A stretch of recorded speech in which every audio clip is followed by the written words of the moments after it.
नमस्कार साथियों, स्वागत है आप सभी का हमारे YouTube channel Shri Hans wine institute पर।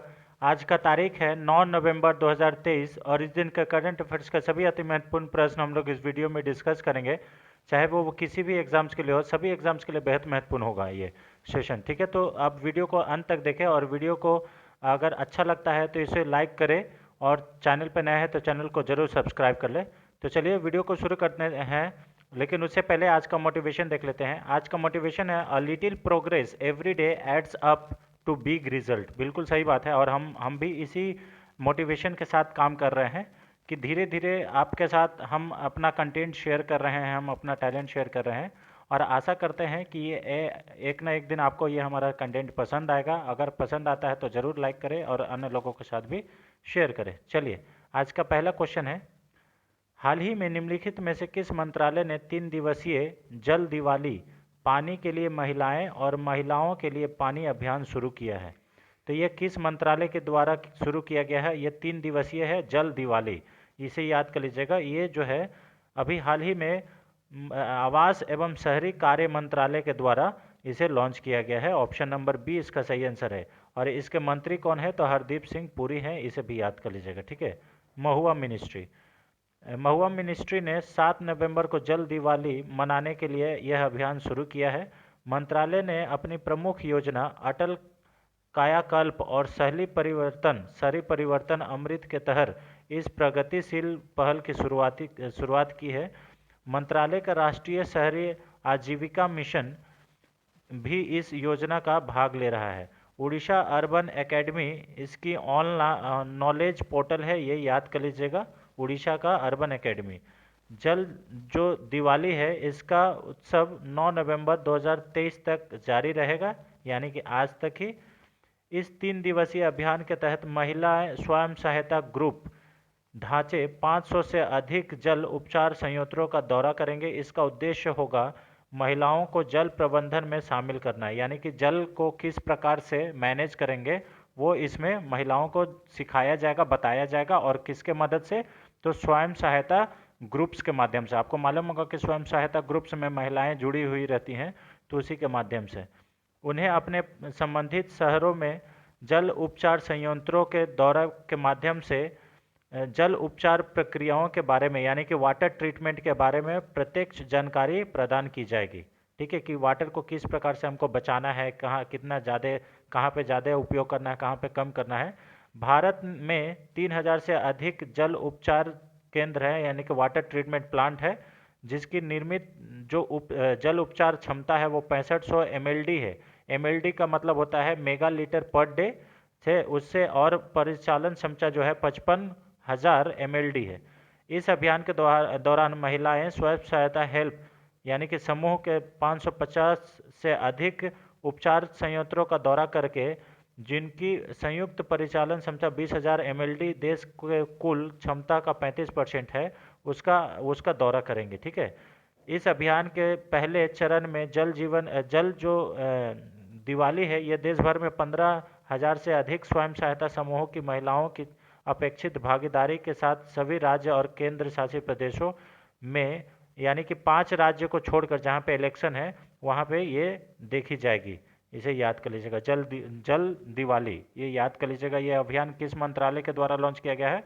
तो महुआ मिनिस्ट्री के द्वारा किया गया है, जिसमें महिलाएं जो है सेल्फ हेल्प ग्रुप की महिलाएं वो वाटर ट्रीटमेंट के बारे में सबको जानकारी देंगे। ठीक है, चलिए क्वेश्चन नंबर 2 पे आते हैं।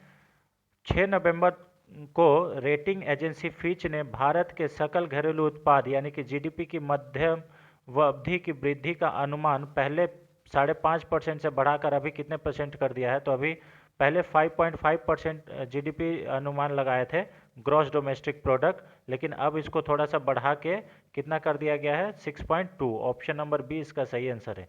ठीक है, यहाँ पे देखिए, यह कटौती मुख्य रूप से चीन की आपूर्ति पक्ष की वृद्धि क्षमता के अनुकूल 0.7% अंक की कमी के कारण है। एजेंसी ने अपनी रिपोर्ट में कहा है कि चीन की धीमी गति के कारण उभरते बाजार की संभावित वृद्धि कमजोर हुई है। चीन के माध्यम से अवधि की वृद्धि का अनुमान जो है वो 5.3 से घटकर 4.6 हो गया है। जिस प्रकार से अभी भारत का वृद्धि दर बढ़ाया है तो चीन का यहाँ पे घटा दिया है। फिच ने कहा है कि 2023-24 में भारत की जो विकास दर है वो 6.3 रहने का अनुमान लगाया जा रहा है, ये याद कर लीजिएगा, ठीक है। अब फिच के बारे में आते हैं, तो ये एक फिच जो है ये एक अमेरिकी बेस्ड क्रेडिट रेटिंग एजेंसी है। इसका स्थापना 24 दिसंबर 1913 को हुआ था और इसको सीईओ जो है वो पॉल टेलर हैं। मुख्यालय न्यूयॉर्क में है, अमेरिका में, और संस्थापक जॉन नेल्स फिच है, ये याद कर लीजिएगा, ठीक है। इंपॉर्टेंट है फिच। फिच हो गया। और ये क्या बोलते हैं, ये इसको बोलते हैं हम लोग ना, फिच और मूडीज, ये दोनों क्या है, क्रेडिट रेटिंग एजेंसी है, ठीक है। चलिए क्वेश्चन नंबर 3 पे आते हैं। निम्नलिखित राज्यों या केंद्र शासित प्रदेशों में वायु गुणवत्ता प्रबंधन आयोग यानी कि CAQM द्वारा ग्रैप 4 प्रतिबंध लगाए गए हैं। तो ये जो CAQM जो है इसका फुल फॉर्म क्या है, commission for air quality management, है ना, ये याद कर लीजिएगा। और ग्रैप 4 ये रिस्ट्रिक्शन लगाया गया है, कहाँ लगाया गया, तो अभी पूरे NCR, दिल्ली NCR में इस ये रेस्ट्रिक्शन को, प्रतिबंध को लगा दिया गया है।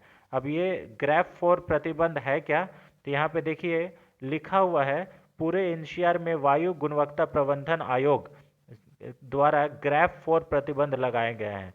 और ये क्यों, क्योंकि आपको मालूम होगा कि दिल्ली का एयर क्वालिटी इंडेक्स 500 से अधिक हो गया है, जबकि वो 500 एकदम सीवियर कंडीशन होता है, जहाँ पे बहुत ज़्यादा हवा का क्वालिटी, वहाँ पे सांस लेना मतलब लोगों का बहुत ज़्यादा परेशानी हो रहा है, ठीक है। अब यहाँ पे ग्रैब का फुल फॉर्म क्या है, तो ग्रेडेड रिस्पॉन्स एक्शन प्लान, ये ग्रैब का फुल फॉर्म है और इसका चरण 4 लागू हो गया है। पूरे NCR में 8 सूत्री कार्य योजना तत्काल प्रभाव से लागू कर दी गई है। और इसमें यह भी बताया गया है 6ठी 9वीं और 11वीं कक्षा के छात्रों के लिए शारीरिक कक्षाएं बंद कर दी गई है, यानी कि स्कूल भी सारे बंद कर दिए गए हैं, ये याद कर लीजिएगा, ठीक है। सार्वजनिक नगर पालिका और निजी कार्यालयों को 50% क्षमता के साथ काम करने की अनुमति दी गई है। जिस प्रकार से कोरोना का लॉकडाउन था उसी प्रकार से इस दिल्ली में अभी अवस्था चल रहा है, just because of air quality index, है ना, वहाँ का जो हवा है वो एकदम बेकार हो गया है। AQI, एयर क्वालिटी इंडेक्स, ये याद कर लीजिएगा, ठीक है। दिल्ली अब यहीं पे यही मतलब एयर क्वालिटी इंडेक्स को मैनेजमेंट करने के लिए अभी दिल्ली सरकार के द्वारा ग्रीन वार रूम भी लॉन्च किया गया था। हम लोग उसको भी अपने सेशन में डिस्कस किए थे, याद है आप लोग को। दिल्ली में अन्य राज्यों के केवल CNG इलेक्ट्रिक और BS बसों वाहनों की अनुमति दी गई है, यानी कि यहाँ से अन्य राज्य से अगर दिल्ली में जा रहे हैं तो वो कैसे वाहन होने चाहिए, CNG होने चाहिए, इलेक्ट्रिक वाहन होने चाहिए और BS6 वाहन होने चाहिए, पुराने गाड़ी नहीं जा सकता है। दिल्ली सरकार ने 13 से 20 नवंबर तक ऑन ऑड इवन जो योजना है उसको लागू कर दिया है, ठीक है। यहाँ के मुख्यमंत्री अरविंद केजरीवाल है और दिल्ली के उपराज्यपाल श्री विनय कुमार सक्सेना है, ये याद कर लीजिएगा। देखिए जो AQI होता है वो 0 से लेकर 50 तक गुड होता है, यानी कि इसमें कोई भी दिक्कत नहीं है। उसके बाद 50 से लेकर 100 तक ये मॉडरेट है, यानी कि इसमें कुछ कुछ कमियां आ गई है, मतलब उसका वातावरण जो है पॉल्यूशन हो रहा है। और उसके बाद 100 से लेकर 150 में unhealthy for the sensitive groups, कुछ ग्रुप्स के लिए ये अनहेल्दी हो सकता है। और 150 से लेकर 200 तक ये पूरा तरीका से अनहेल्दी है, यानी कि ये हवा सांस लेने में दिक्कत हो सकता है। और जैसे ही 200 से 300 पहुंचेगा ये वेरी अनहेल्दी हो जाएगा। और 300 से 500 ये हैजर्डस है, यानी कि इमरजेंसी सिचुएशन क्रिएट हो जाता है, ठीक है। और यही 300 से 500 के बीच में अभी दिल्ली का एयर क्वालिटी इंडेक्स है, ये याद कर लीजिएगा, इसलिए यहाँ पे इमरजेंसी का सिचुएशन बन गया है, ठीक है, बहुत ज़्यादा इंपॉर्टेंट है। अभी दिल्ली का हम लोग एयर क्वालिटी इंडेक्स आपको दिखाएंगे तो आप भी चौंक जाएंगे कि देखिए दिल्ली का एयर क्वालिटी इंडेक्स, ये देखिए आपको बता रहे हैं, ये 29 अक्टूबर को कितना था, 332। आप सोचिए कितना सीवियर कंडीशन में है दिल्ली का एयर क्वालिटी इंडेक्स, है ना, इसीलिए। और पर्टिकुलेट PM 2.5 क्या है, तो पर्टिकुलेट मैटर है, ये याद कर लीजिएगा, इसलिए वहाँ पे इमरजेंसी का सिचुएशन बना हुआ है, ठीक है। चलिए क्वेश्चन नंबर 4 पे आते हैं। हाल ही में किस राज्य अथवा केंद्र शासित प्रदेश को ग्लोबल रिस्पॉन्सिबल टूरिज्म अवार्ड 2023 प्राप्त हुआ है, तो ग्लोबल रिस्पॉन्सिबल टूरिज्म जो अवार्ड है वो अभी हाल ही में केरल राज्य को प्राप्त हुआ है। ऑप्शन नंबर बी इसका सही आंसर है, केरल राज्य, ठीक है। केरल राज्य को ग्लोबल रिस्पॉन्सिबल टूरिज्म अवार्ड 2023 प्राप्त हुआ है। टिकाऊ और महिला समावेशी पहल को बढ़ावा देने के लिए केरल रिस्पॉन्सिबल टूरिज्म मिशन को ग्लोबल रिस्पॉन्सिबल टूरिज्म अवार्ड 2023 प्राप्त हुआ है। केरल का बेस्ट फॉर लोकल सोर्सिंग यानी कि क्राफ्ट एंड फूड श्रेणी में इसे मिला है, ये याद कर लीजिएगा। और केरल जो है रिस्पॉन्सिबल टूरिज्म मिशन को दक्षिणी अफ्रीका में भूमि से घिरे देश एवास्तिनी के साथ इस पुरस्कार को प्राप्त किया है। केरल रिस्पॉन्सिबल टूरिज्म मिशन संयुक्त राष्ट्र की मदद से महिला अनुकूलन पर्यटन परियोजनाओं को लागू कर रहा है और साथ ही में ये केरल को दूसरी बार ये अवार्ड मिला है, ये याद कर लीजिएगा, ठीक है। वैश्विक जिम्मेदार पर्यटन पुरस्कार क्या है? इसकी स्थापना रिस्पॉन्सिबल टूरिज्म पार्टनरशिप और international centre for responsible tourism के द्वारा की गई थी और इसको 6 कैटेगरी में दिया जाता है, ये याद कर लीजिएगा, ठीक है। वैश्विक जिम्मेदार पर्यटन पुरस्कार। केरल की बात करें तो केरल की राजधानी तिरुवनंतपुरम है। इसकी स्थापना 1 नवंबर 1956 को की गई थी और अभी मुख्यमंत्री कौन है? पिनराई विजयन, और वहाँ के गवर्नर आरिफ मोहम्मद खान है, इसे याद कर लीजिएगा, ठीक है। इंपॉर्टेंट फैक्ट्स है कुछ। चलिए क्वेश्चन नंबर 5 पे आते हैं। हाल ही में रक्षा मंत्रालय द्वारा महिला सैनिकों, नाविकों और वायु योद्धाओं के लिए आधिकारिक समकक्षों के समान मातृत्व शिशु देखभाल अवकाश को मंजूरी दे दी गई है। यानी कि जो मैटरनिटी लीव होता है ना, कोई भी महिला अगर प्रेग्नेंट है तो उनको अवकाश मिलता है, ठीक है ना, उसको मैटरनिटी लीव बोलते हैं, है ना, मातृत्व जो अवकाश है वो। तो अभी हाल ही में मातृत्व अवकाश वर्तमान में कितने दिन का है? तो ये जो है 180 दिन का है, इसे याद कर लीजिएगा। अगर कोई भी महिला प्रेग्नेंट है तो वो 6 महीने के लिए छुट्टी पे जा सकती है विथ पे, है ना, पेमेंट मिलते रहेगा उनको। ऑप्शन नंबर बी इसका सही आंसर है और अभी इसको रक्षा मंत्रालय के द्वारा इसको मंजूरी दे दी गई है, ठीक है। रक्षा मंत्री राजनाथ सिंह ने महिलाओं, सैनिकों, नाविकों और वायु योद्धाओं को उनके समकक्ष अधिकारों के समान मातृत्व, शिशु देखभाल और बच्चे को गोद लेने की छुट्टी देने के प्रस्ताव को मंजूरी दे दी गई है। ऐसी छुट्टियों का अनुदान सेना में सभी महिलाओं पर सम्मान के रूप लागू होगा, चाहे वो अधिकारी हो या कोई अन्य रैंक का हो। यानी कि ये सारे महिलाओं के ऊपर लागू होगा। कोई भी ऐसा नहीं है कि वो अधिकारी है तो ही वो 6 महीने का छुट्टी पे जा सकती है, ऐसा नहीं है। कोई भी किसी भी रैंक का अगर महिला है तो उनको 6 महीना अवकाश लेने का अधिकार होगा, ठीक है। इससे सेना में महिलाओं की कामकाजी स्थितियों में भी सुधार होगा और पेशेवर पारिवारिक जीवन के बीच संतुलन बनाने में भी मदद मिलेगी। वर्तमान में तीनों सेनाओं में महिलाओं अधिकारियों को 180 दिनों की मातृत्व अवकाश के लिए पात्र है, यानी कि एलिजिबल है। 180 दिन ये मातृत्व अवकाश मिलता है, इसे याद कर लीजिएगा, यानी कि 6 महीना, ठीक है। चलिए, आई होप आपको ये हमारा कंटेंट जो है वो अच्छा लगता होगा। अगर कंटेंट अच्छा लगता है तो वीडियो को लाइक करें, चैनल पर नए हैं तो चैनल को जरूर सब्सक्राइब करें। क्वेश्चन नंबर 6 पे आते हैं। हाल ही में फीडे ग्रैंड स्वीज में महिला और पुरुष ओपन वर्ग का खिताब किसने जीता है? तो महिला में आर वैशाली जीती है और पुरुष में विदित गुजराती जीते हैं। ऑप्शन नंबर ए इसका सही आंसर है। फीडे क्या है? तो ये चेस का मतलब एक इंटरनेशनल ऑर्गेनाइजेशन है, इसके बारे में भी हम लोग आगे डिस्कस करेंगे। शतरंज का, है ना। शतरंज में भारत की ओर से आर वैशाली महिला वर्ग में फीडे महिला ग्रैंड स्वीज जीती है, ठीक है। और ये वैशाली का पहला है ऐसा जीतने वाली, ये पहला महिला बन गई है, ठीक है। और दूसरी ओर विदित गुजराती ने भी फीडे ग्रैंड स्वीज में सर्बिया के अलेक्जेंडर प्रेडेके को हराकर अपने ओपन सेक्शन में शीर्ष स्थान हासिल करके ये अपनी 7वीं बार जीत दर्ज किए हैं। यानी कि ये जो विदित गुजराती हैं ये 7 बार जीते हैं, लेकिन आर वैशाली जो है ये पहली बार जीती है ना, ये याद कर लीजिएगा, इसलिए ये इंपॉर्टेंट हो सकता है। इन दोनों खिलाड़ियों ने अप्रैल 2024 में, ये जो दोनों खिलाड़ी हैं ये 2024 के अप्रैल में होने वाले कनाडा में होने वाले कैंडिडेट्स टूर्नामेंट के लिए भी क्वालिफाई कर गए हैं, ठीक है, ये याद कर लीजिएगा। फीडे महिलाएं ग्रैंड स्वीज टूर्नामेंट 2023 फीडे महिला ग्रैंड स्वीज टूर्नामेंट का दूसरा संस्करण था ये वाला, ये याद कर लीजिएगा, ये 2023 का। ठीक है।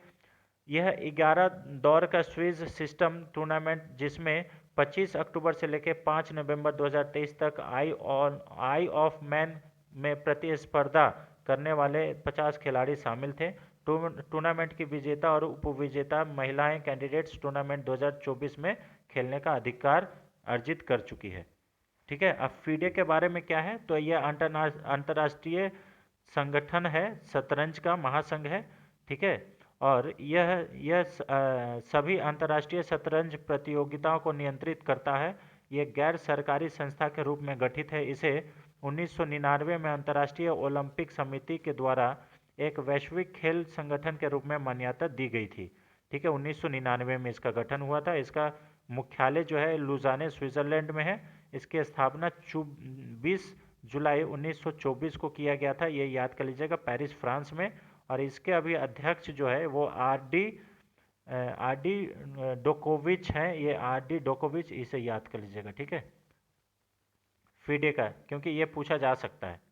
अभी देखिए फीडे के द्वारा ही चेस वर्ल्ड कप आयोजित किया गया था, जिसमें मैग्नस कार्लसन है, ये विनर बने थे। और भारत के प्रज्ञानंद जो हैं, ये सेकेंड रैंक आए थे, रनर अप हुए थे। ठीक है। तो चलिए क्वेश्चन नंबर 7 पे आते हैं। क्वेश्चन नंबर 7 है, हाल ही में निम्नलिखित में से किसने डिजिटल पब्लिक इंफ्रास्ट्रक्चर के माध्यम से विकास नवाचार को बढ़ावा देने के लिए परिवर्तनकारी प्रौद्योगिकी पर कार्यशाला का आयोजन किया है? तो देखिए, which of the following organized workshop on the transforming technologies to drive development growth and innovation through digital public infrastructure, डीपीआईज।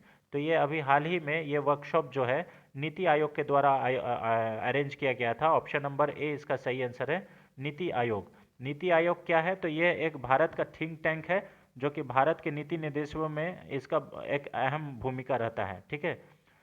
हाल ही में नीति आयोग ने डिजिटल पब्लिक इंफ्रास्ट्रक्चर के माध्यम से विकास और नवाचार को बढ़ावा देने के लिए एक परिवर्तनकारी प्रौद्योगिकी पर कार्यशाला आयोजित किया गया था। ये जो कार्यशाला है 5 नवंबर 2023 को नई दिल्ली में आयोजित किया गया था। यह कार्यशाला इलेक्ट्रॉनिक्स और सूचना प्रौद्योगिकी मंत्रालय यानी कि माइटी मंत्रालय के साथ मिलकर किया गया था, इसे याद कर लीजिएगा।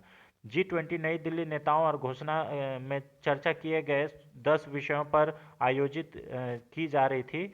G20 फीडर विषयगत कार्यशालाओं की श्रृंखलाओं में चौथी कार्यशाला आयोजित की गई थी, ये याद कर लीजिएगा। ठीक है। अब यहाँ पे नीति आयोग के बारे में बात करें तो नीति आयोग, अच्छा, इसमें जो है ये चार प्रकार के निम्नलिखित 4 खंडों पर विभाजित किया गया था ये कार्यशाला को। और वो कार्यशाला कौन कौन सा है? लोगों को सशक्त बनाने के लिए डिजिटल पहचान होना चाहिए, भुगतान, डिजिटल अर्थव्यवस्था को बढ़ावा देना, डेटा सशक्तिकरण और सुरक्षा, वास्तुकला और अनलॉकिंग के अवसर, खुले नेटवर्क की शक्ति। ये 4 ऐसा टॉपिक था, बिंदु था, जिसपे ये मीटिंग में, कार्यशाला में डिस्कशन हुआ है।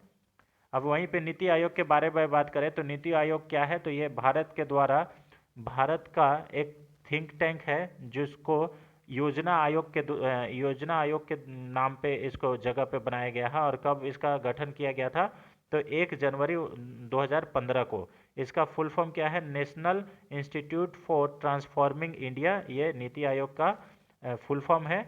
इसके गठन 1 जनवरी 2015 को किया गया था। इसके जो चेयरमैन यानी कि अध्यक्ष होते हैं वो प्रधानमंत्री होते हैं।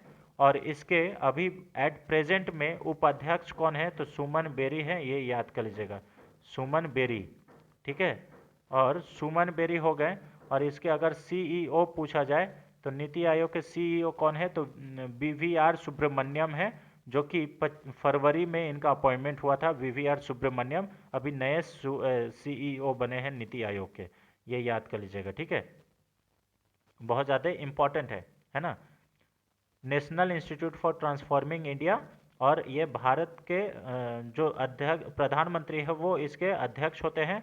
गवर्निंग काउंसिल में सभी राज्यों के मुख्यमंत्री, जो नीति आयोग के गवर्निंग काउंसिल होती है, इसमें सभी राज्य के मुख्यमंत्री और केंद्र शासित प्रदेशों के राज्यपाल शामिल होते हैं, ये याद कर लीजिएगा। क्योंकि कई बार ऐसा क्वेश्चन पूछा जाता है कि नीति आयोग के गवर्निंग काउंसिल में निम्नलिखित में से कौन शामिल नहीं होते हैं, तो उस ऑप्शंस को आपको टिक करना होगा कि देखिए इसमें कौन सा शामिल नहीं होता है। इसमें राज्यपाल शामिल होते हैं और सभी राज्य के मुख्यमंत्री शामिल होते हैं, ठीक है, ये याद कर लीजिएगा। चलिए अब यहाँ पे क्वेश्चन नंबर 8 पे आते हैं। हाल ही में किस देश की साब, ये साब जो है ये कंपनी है, भारत की रक्षा परियोजनाओं में 100% एफडीआई हासिल करने वाला पहली विदेशी कंपनी बन गई है। तो ये जो साब है, SAAB, ये जो साब है ये स्वीडन की कंपनी है। ऑप्शन नंबर बी इसका सही आंसर है, और जो कि भारत के रक्षा परियोजनाओं में 100% एफडीआई यानी कि फॉरेन डायरेक्ट इन्वेस्टमेंट प्राप्त करने वाला पहला विदेशी कंपनी बना है। ऑप्शन नंबर 20 का सही आंसर है, स्वीडन की कंपनी है साब, ठीक है, ये याद कर लीजिएगा। साब स्वीडन का जो साब भारत है ये आपको बता दिए। वर्तमान में भारत स्वचालित मार्ग के तहत रक्षा क्षेत्र में केवल 74% एफडीआई की अनुमति देता है, यानी कि 74 का 74% एफडीआई जो प्राप्त है वो कौन कर लिया है, तो ये साब कंपनी कर लिया है। उसके बाद मामला दर मामला आधार पर मंजूरी प्राप्त की जाती है। 2015 में मंजूरी के नियमों को ढील दी गई थी। साब ने KAL गुस्ताव M14 सिस्टम की नई पीढ़ी बनाने के लिए नई कंपनी साब FFB इंडिया की स्थापना किया है। साब द्वारा कंधे से दागे जाने वाले रॉकेट बनाने की नई सुविधा हरियाणा में स्थापित की जाएगी, ठीक है, यानी कि कंधे से रॉकेट दागने वाला ये जो है वो बनाएगा कौन कंपनी बनाएगा, ये साब कंपनी बनाएगा, ठीक है। ये पहली बार होगा कि साब स्वीडन के बाहर कंधे से दागे जाने वाले रॉकेट का निर्माण करेगा, ये याद कर लीजिएगा। भारतीय सशस्त्र बलों में यानी कि SSB में ये कंधे से दागे जाने वाले रॉकेट की बहुत व्यापक मतलब डिमांड है, और साब जो है ये 500 करोड़ रुपए की प्रस्ताव को अक्टूबर में ही मंजूरी दे दिया गया था, इसे याद कर लीजिएगा, ठीक है। स्वीडन की बात करें तो स्वीडन की राजधानी स्टॉकहोम है। स्वीडन की राष्ट्रीय मुद्रा जो है ये क्रोना है, और प्रधानमंत्री जो है स्टीफन लॉफवेन है, ये याद कर लीजिएगा, ठीक है, स्टीफन लॉफवेन ये स्वीडन के हैं। और ये स्वीडन, नॉर्वे, डेनमार्क ये जो है स्कैंडिनेवियन कंट्री कहलाता है, ये भी याद कर लीजिएगा। स्कैंडिनेवियन कंट्री में स्वीडन, नॉर्वे, डेनमार्क, आइसलैंड है ना, ये सब सारे कंट्री आते हैं। अब हम लोग कंट्री आया है तो कोई कोई एग्जाम्स में कंट्री कैपिटल पूछ भी लेता है, तो इसलिए हम लोग कंट्री कैपिटल आपके सामने लेके आए हैं। जैसे अफगानिस्तान का कैपिटल क्या है, काबुल है, करेंसी अफगानी है, कॉन्टिनेंट कौन सा में आता है, तो एशिया में आता है। अल्बानी का कैपिटल टिराने है और करेंसी लेक है। अल्जीरिया का कैपिटल अल्जीरियस है और दिनार यहाँ के कैपिटल है। एंडोरा इंपॉर्टेंट है, एंडोरा ला वेला ये कैपिटल है और यूरो इसका करेंसी है। अंगोला का कैपिटल जो है लुआंडा है और यहाँ के करेंसी क्या है, न्यू ख्वांजा। एंटीगुआ एंड बारबोडा जो है ये सेंट जोन्स इसका कैपिटल है, और ईस्ट कैरेबियन डॉलर ये यहाँ के करेंसी है, नॉर्थ अमेरिका में ये पड़ता है। अर्जेंटीना का कैपिटल ब्यूनस आयर्स है और करेंसी जो है पेसो है, ये याद कर लीजिएगा, और ये साउथ अमेरिका में पड़ता है अर्जेंटीना।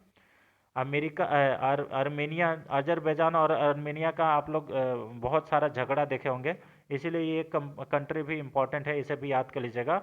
आर्मेनिया या में एरेवन जो है, एरेवन यहाँ के कैपिटल है और द्रम यहाँ का करेंसी है, ये एशिया में पड़ता है। ऑस्ट्रेलिया, कैनबरा कैपिटल है, ऑस्ट्रेलियन डॉलर यहाँ का रुपया है और ओशियानिया में पड़ता है। ऑस्ट्रिया वियना यहाँ का कैपिटल है, यूरो यहाँ का करेंसी है, यूरोप में पड़ता है। अजरबैजान, बाकू, अजरबैजान का कैपिटल क्या है, बाकू, और करेंसी मन्नत, एशिया कॉन्टिनेंट में पड़ता है। बहामास, ये नासाओ जो है ये कैपिटल है, ब्राह्मणियन डॉलर है यहाँ का, नॉर्थ अमेरिका में पड़ता है।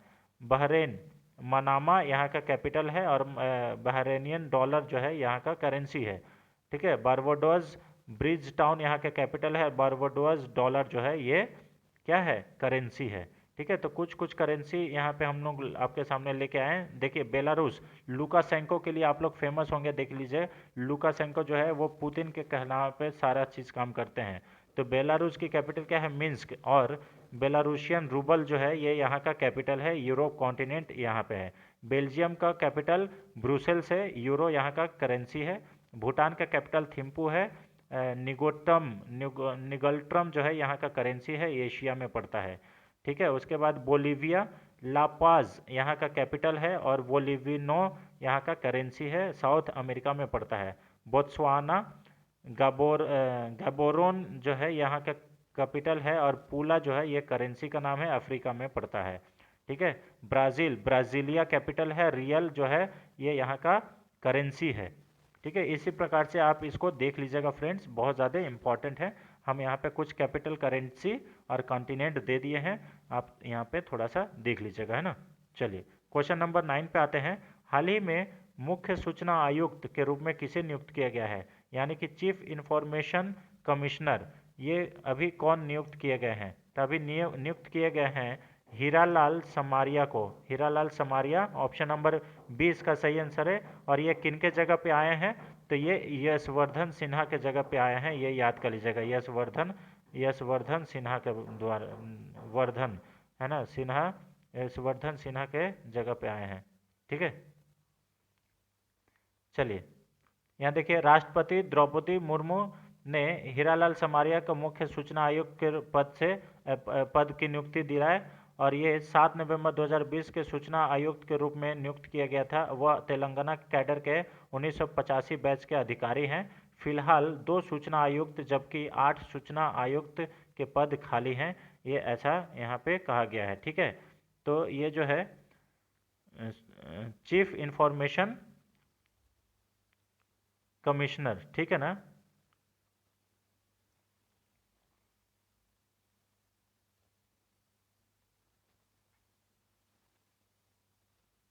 चलिए यहाँ पे देखिए, केंद्रीय सूचना आयोग क्या है?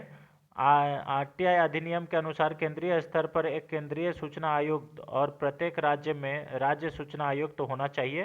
ठीक है। मुख्य सूचना आयुक्त केंद्रीय सूचना आयुक्त का प्रमुख होता है। मुख्य सूचना आयुक्त और सूचना आयुक्त केंद्र सरकार द्वारा निर्धारित अवधि तक या 65 वर्ष की आयु तक जो भी पद पहले हो वहां तक रह सकता है, और ये कौन कर सकता है? तो राष्ट्रपति। ठीक है। मुख्य सूचना आयुक्त की नियुक्ति राष्ट्रपति और एवं प्रधानमंत्री, लोकसभा में विपक्ष के नेता और प्रधानमंत्री द्वारा नामित एक केंद्रीय कैबिनेट मंत्री की समिति की सिफारिश पर की जाती है। यानी कि देखिए, ये बहुत ज़्यादा इंपॉर्टेंट ये पद है, इसे याद कर लीजिएगा। ये इसका नियुक्ति कैसे होता है? प्रधानमंत्री के द्वारा। प्रधानमंत्री, लोकसभा में विपक्ष के नेता और प्रधानमंत्री के द्वारा नामित एक केंद्रीय कैबिनेट मंत्री के जो सिफारिश है उसके सिफारिश पर राष्ट्रपति के द्वारा नियुक्ति की जाती है। ठीक है। ये याद कर लीजिएगा। अब यहाँ पे कुछ इंपॉर्टेंट हम लोग नियुक्तियों की बात करें, रेसेंट नियुक्ति जो कि आने वाले कोई भी एग्जाम्स में पूछा जा सकता है। जैसे संयुक्त राष्ट्र सलाहकार समिति में फिर से चुने गए हैं, कौन चुने गए हैं? तो सुरेंद्र कुमार आराधना। ठीक है। सीबीआई के संयुक्त निदेशक के रूप में किसे नियुक्त किया गया है? तो प्रवीण मधुकर पवार को। श्री सोमनाथ ट्रस्ट के अध्यक्ष फिर से चुने गए हैं PM Modi. Calcutta high court का अस्थायी न्यायाधीश कौन बने हैं? तो जस्टिस एस.आर. चौधरी। सशस्त्र बल न्यायाधिकरण के अध्यक्ष कौन बने हैं? तो J Rajendra Menon. Tata Power Renewable Energy के सीईओ और एमडी कौन बने हैं? तो दीपेश नंदा। विश्व स्वास्थ्य संगठन के दक्षिणी पूर्व एशिया क्षेत्र का नेतृत्व कौन करेगी? तो साइमा वाजिद, जो कि हम लोग सेशन में भी डिस्कशन किए हैं, ये बांग्लादेश की रहने वाली है और शेख हसीना की बेटी है ना। इसे याद कर लीजिएगा। भारतीय स्टेट बैंक के ब्रांड एम्बेसडर कौन बने हैं? तो एमएस धोनी बने हैं। जियो मार्ट के भी ब्रांड एम्बेसडर एमएस धोनी ही बने हैं। ईसीआई यानी कि इलेक्शन कमीशन ऑफ इंडिया अपना राष्ट्रीय आइकन किसे नियुक्त किया है? तो अभिनेता राजकुमार राव को। मणिपुर उच्च न्यायालय के 7वें चीफ जस्टिस कौन बने हैं? तो न्यायमूर्ति सिद्धार्थ मृदुल। त्रिपुरा के राज्यपाल कौन बने हैं? तो इंद्रसेना रेड्डी नुलू। और उड़ीसा के राज्यपाल रघुवर दास बने हैं। आईएसीसी के अध्यक्ष कौन बने हैं? तो पंकज बोहरा। इसे याद कर लीजिएगा। ठीक है। माइक्रोसॉफ्ट के भारत में कॉरपोरेट उपाध्यक्ष कौन है? तो पुनीत चंदोक। भारत के कैबिनेट सचिव एक साल कार्यकाल इनका बढ़ा दिया गया है, राजीव गौबा जी हैं। टेस्ला कंपनी के नए सीएफओ कौन बने हैं? तो ये वैभव तनेजा बने हैं। उड़ीसा हाई कोर्ट के नए मुख्याधीश कौन बने हैं? तो सुभाषिष तालापात्रा बने हैं। सीबीआईसी के नए अध्यक्ष संजय कुमार अग्रवाल बने हैं। एसबीआई लाइफ इंश्योरेंस के नए एमडी एंड सीईओ कौन बने हैं? तो अमित झिंगरन और एलआईसी के नए प्रबंध निदेशक आर दोरोई स्वामी बने हैं। ये इंपॉर्टेंट नियुक्तियां हैं फ्रेंड्स, जो कि आने वाले सभी एग्जाम्स के पॉइंट ऑफ व्यू से इंपॉर्टेंट है, ठीक है ना। सेबी के 2 पूर्णकालिक नए सदस्य कौन बने हैं, तो कमलेश वर्षनाने और अमरजीत सिंह, ठीक है। विश्व एथलेटिक्स के कार्यकारी निकाय में चयनित कौन हुए हैं, तो एडिले सुमारीवाला, ये याद कर लीजिएगा। साउथ इंडिया बैंक के नए एमडी और सीईओ कौन बने हैं, तो पीआर शेषाद्री। यूआईडीएआई के अंशकालिक अध्यक्ष यानी कि unique identification development authority of India, जो आधार कार्ड बनाती है, उसके अंशकालिक अध्यक्ष कौन है, तो नीलकंठ मिश्रा जी हैं।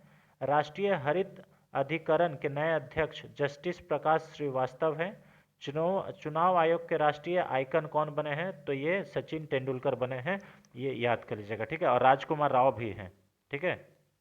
चलिए, ये सब कुछ इंपॉर्टेंट है। जैसे टाटा स्टील के पुनर्नियुक्त किए गए सीई और एमडी टीवी नरेंद्रन, ये सब इंपॉर्टेंट नियुक्तियां हैं, इसे आप लोग देखिए। भारतीय तटरक्षक बल के 25वें महानिदेशक राकेश पाल। रेलवे सुरक्षा बल यानी कि आरपीएफ के महानिदेशक मनोज यादव, ये सब बने हैं। तो इंपॉर्टेंट है फ्रेंड्स, इसे आप लोग थोड़ा सा वीडियो को पॉज करके ये आप लोग देख लीजिएगा, है ना। वर्तमान में कौन क्या है ये भी हमने आपको दे दिया है। जैसे थल सेना प्रमुख कौन है, जनरल मनोज पांडे। और भारतीय थल सेना उप प्रमुख कौन है, तो जनरल बग्गापल्ली सोमेश्वर राजू हैं, ठीक है। वायुसेना प्रमुख air marshal V R Chaudhari हैं, 27वें नंबर के। और नौसेना प्रमुख आर हरि कुमार हैं, ठीक है। बीएसएफ के महानिदेशक कौन है, पंकज सिंह। और राकेश पाल अभी आईसीजे के हम बता दिए। तो ये सब इंपॉर्टेंट नियुक्तियां हैं। साथ में अभी कौन क्या पद को संभाल रहे हैं वो यहाँ पे दिया हुआ है। सीबीआई के महानिदेशक कौन है, प्रवीण सूद है, ठीक है। एनसीसी के महानिदेशक गुरबीर पाल सिंह हैं, 34वें नंबर के। तो ये सब याद कर लीजिएगा, ठीक है, इंपॉर्टेंट है ये सब। चलिए, अगर आप चाहते हैं कि हमारे टेलीग्राम से जुड़े, तो टेलीग्राम का लिंक हम इस वीडियो के डिस्क्रिप्शन बॉक्स में दे देंगे। आप उस वीडियो का मतलब टेलीग्राम लिंक से आप हमारे टेलीग्राम चैनल पे ज्वाइन हो सकते हैं, ठीक है। चलिए, वर्तमान में कौन क्या है। आज का लास्ट क्वेश्चन फ्रेंड, हाल ही में निम्नलिखित में से किस आईआईटी ने दिल्ली एनसीआर में वायु प्रदूषण से निपटने के लिए क्लाउड सीडिंग के माध्यम से कृत्रिम वर्षा का उपयोग करने का प्रस्ताव दिया है। अब देखिए, क्लाउड सीडिंग के माध्यम से कृत्रिम वर्षा की जाएगी, यानी कि आर्टिफिशियल रेन बरसाया जाएगा। आप सोचिए कि दिल्ली का एक्यूआई इतना चर्चा में है कि इससे डिफरेंट टाइप का काम किया जा रहा है, इतना इमरजेंसी का सिचुएशन बन गया है। तो ये अभी हाल ही में आईआईटी कानपुर के द्वारा ऐसा सुझाव दिया गया है कि क्लाउड सीडिंग के माध्यम से हम लोग कृत्रिम वर्षा करके वो जो पॉल्यूशन है उसको रोका जा सकता है। ऑप्शन नंबर 20 का सही आंसर है, आईआईटी कानपुर, ठीक है। इसमें हवा से प्रदूषित तत्व और धूल को साफ करने के लिए क्लाउड सीडिंग के माध्यम से कृत्रिम वर्षा का उपयोग करने का प्रस्ताव है, ठीक है। क्लाउड सीडिंग और कृत्रिम वर्षा के लिए कई अनुमतियां और विशेष जलवायु परिस्थितियों की आवश्यकता होती है, ठीक है। आईआईटी कानपुर 5 वर्षों से अधिक समय से कृत्रिम वर्षा के लिए एक आवश्यक परिस्थितियां बनाने पर काम कर रहा है। जुलाई में इसका सफल परीक्षण हुआ, ठीक है। शोधकर्ताओं को क्लाउड सीडिंग के लिए नागरिक उड्डयन महानिदेशक सहित सरकारी अधिकारियों से भी अनुमति लेनी पड़ती है, ऐसा कहा जा रहा है ना, कि क्लाउड सीडिंग से अगर वर्षा कराना है तो सिविल एविएशन का जो डीजी हैं उनसे भी इसके बारे में परमिशन लेना पड़ेगा, ठीक है।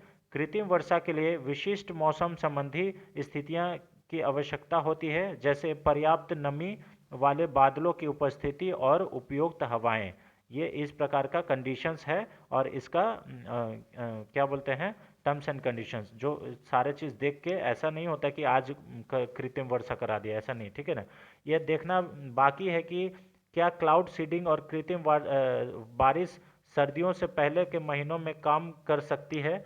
और दिल्ली की वायु गुणवत्ता 3 दिनों में दूसरी बार सबसे गंभीर श्रेणी में आ चुका है, यह हमने पहले भी डिस्कशन किया है। और इसमें सिल्वर आयोडाइड, पोटेशियम आयोडाइड और सूखी बर्फ यानी कि ठोस बर्फ कार्बन डाइऑक्साइड क्लाउड सीडिंग के लिए उपयोग में लिया जाता है, ठीक है। तरल प्रोपेन का भी उपयोग किया जाता है क्लाउड सीडिंग में, ये याद कर लीजिएगा। ये इंपॉर्टेंट है फ्रेंड्स, है ना। ये आपसे पूछ सकता है कि क्लाउड सीडिंग में कौन सा चीज़ उपयोग में नहीं लिया जा सकता है, तो उसमें और भी कुछ ऑप्शंस दे देगा, लेकिन जिसमें आपको याद रखना है सिल्वर आयोडाइड, पोटेशियम आयोडाइड और कार्बन डाइऑक्साइड ज़रूरी होता है क्लाउड सीडिंग में वर्षा कराने के लिए, ठीक है। तरल प्रोपेन भी इसमें यूज़ होता है, ठीक है। तो ये इंपॉर्टेंट है फ्रेंड्स, इसे देख लीजिएगा। चलिए, तो ये रहा फ्रेंड्स आज का 10 अति महत्वपूर्ण प्रश्न। आई होप आपको वीडियो पसंद आया होगा और हमारे द्वारा दिया गया जो नॉलेज है, वो जो कंटेंट है वो आपको अच्छा लगा होगा। अगर कंटेंट हमारा अच्छा लगता है तो वीडियो को लाइक करें, चैनल पर नए हैं तो चैनल को जरूर सब्सक्राइब कर लें। Thanks for watching friends, thank you so much. मिलते हैं नेक्स्ट वीडियो में, तब तक के लिए जय Hind, thank you so much.